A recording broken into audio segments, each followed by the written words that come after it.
How's it going, guys? Bringing another trade simulation video. This is looking at the Toronto Maple Leafs trade for Tomas Plekanec. Now, I think everyone knew they were looking for a fourth-line center. I was really hoping they were going to get Luke Glendening, but as it turned out, they decided to trade for Plekanec, so I think will do really solid for them on that fourth line. He was playing like second or third line, I think, for the Canadiens, so the Maple Leafs now have some of the best center depth they've had in a long time, probably since like Matt Sundin. So Plekanec here, pretty solid player. In game, you can see 34 years old, 80 overall. Exact top 9 forward potential, role there, third line scoring forward. It was actually a third round pick back in 2001, and making $6 million for 1 more year. So Toronto will be over the cap, but Montreal's retaining 50% of the salary. Obviously, 1 year, or just this is the last year of his contract, so paying him the money for a month and a half, whatever, to get the trade to go through isn't a big deal. Also with Plekanec, they have a guy just for the roster spot, or just to even out the contracts, I should say. In Kyle Bond, so yeah, not a very good player by the looks of it. 25, 68 overall. He's just there for like the contract spot. Now, I believe that the Maple Leafs gave up a little bit too much here. We'll see what EA thinks. I'd love to hear what you guys think too in the comments. But they gave up their second round pick in 2018, so they actually lost both their second and third. But they have San Jose's second and third, and they're probably betting on themselves, thinking they'll do better than San Jose. So the San Jose picks will be higher. Will be interesting to see, obviously, if that is the case. Along with that second round pick, they traded a couple decent prospects. Kirby Reichel here, former Spitfire, 22 years old, 75 overall, medium top 9 potential. Role there as a fourth line forward. He actually is playing the AHL right now. As you can see, he was actually drafted by Columbus, 19th overall in the first round of 2013. Hasn't quite panned out to be that good of a player. I still think he could definitely end up being a solid bottom 6 guy in the NHL. And obviously he's younger, so just on like an entry-level deal there for 1 more year. And along with him, they actually have another prospect. This one here, Valiev, pretty solid defenseman, 22 years old, 71 overall. In game, he's got medium 7th D potential. I think he could honestly be like a low top 6. I think he could end up being like a 5 or 6 guy playing on a team's top pair in the next couple of years. Role Meyer top 6 D for now. Toronto's third round pick back in 2014, and he too obviously just on a entry level deal. So I mean, Toronto, I think, is giving up a lot here for Plekanec, who's just going to play fourth line center. Obviously, he was playing second or third line for Montreal, but I mean, giving up all this for fourth line center, obviously you do want that playoff depth. It seems like a lot, and as you can see here, Toronto is giving up about double the amount of value by the looks of it. So I think Montreal's going to say yes to this, especially too, they actually want both the Maple Leafs second round pick and Kirby Reichel. So here we go. Trade rejected. They're not willing to retain the salary. So that's actually what happened with the Rick Nash trade. Trade typically is on hard, and apparently like these teams do not retain salary, even like with 1 year left. That seems pretty ridiculous. So we'll try turning it down here.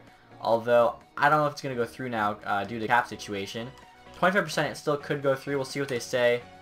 Trade rejected still. So even though we have about double the value on hard trade difficulty, Montreal does not want to retain that salary. I feel like if we did this trade at the deadline and they were out of the playoffs, they'd probably say yes. But we'd have to sim so many times and hoping that's the case. Because if they're in a playoff position, obviously, they're not going to trade Plekanec. So maybe one thing we can do is have him at full value. And we'll send back like Joffrey Lupul or something. Obviously, this is not quite what the trade was, just to get the salaries to work out. We'll see if it would then work. He too has 1 year left.